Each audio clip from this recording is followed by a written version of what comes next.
So we've been talking about Paxlovid, this COVID drug, antiviral, and I have here on the screen, we've been talking about it from the perspective of stereoisomerism. And you know that the stereoisomer is a molecule that has the same structure but a different 3D orientation. So on the left side, I have the original version of Paxlovid, and on the right side, I have the mirror image, which is also called the enantiomer. And so with that being said, it's the enantiomer that we want to look at. What does that actually mean? What does it mean for a molecule to be considered an enantiomer?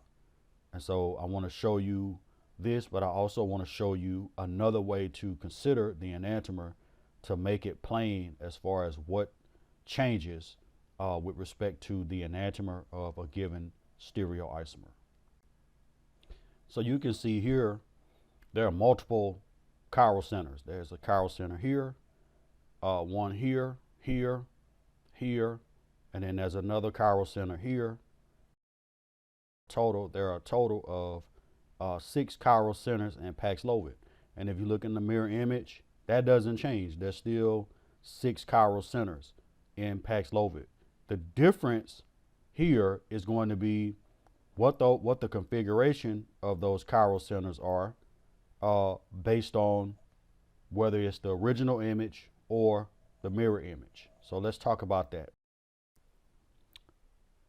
So what we have here is the original image, and we've already resolved in class the configurations of the different chiral centers. And then next to it, the mirror image, which we have not in a mirror plane, but turned over so that all the stereo centers align. And what you'll notice is that every stereo center in that mirror image is the exact opposite of the original image. Okay, so let's take a look at this in 3D. And this is the original image of Paxlovid that I've already shown you, and I'll bring that up here. And these are the first 2 stereo centers I want to highlight, shown here. And if we zoom in, I'm going to show you highlight another stereo center so you can see where this stereo center is in the 3D model. And that actual stereo center is going to be highlighted here, right here, where that red circle is, and it's the 5-membered ring chiral center that's shown up top.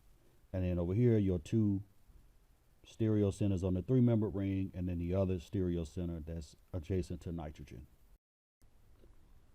Right, so I'll bring up the enantiomer, which we've already seen, and we're going to go through and do the same thing. We're going to highlight on the structure here, the first stereo center, and then encircle it on the model. So we'll do that for the rest of these.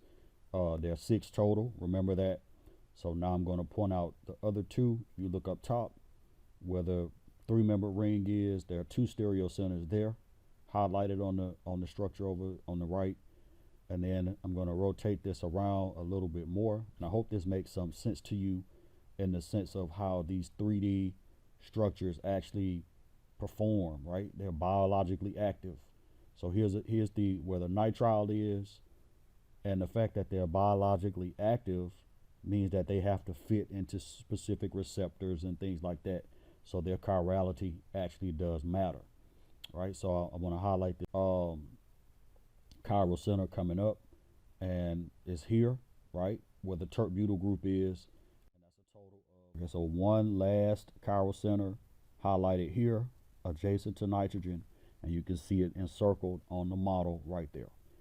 All right, so I hope this made sense, and I appreciate your time and your attention. And if you have any questions, just hit me up. All right, thanks.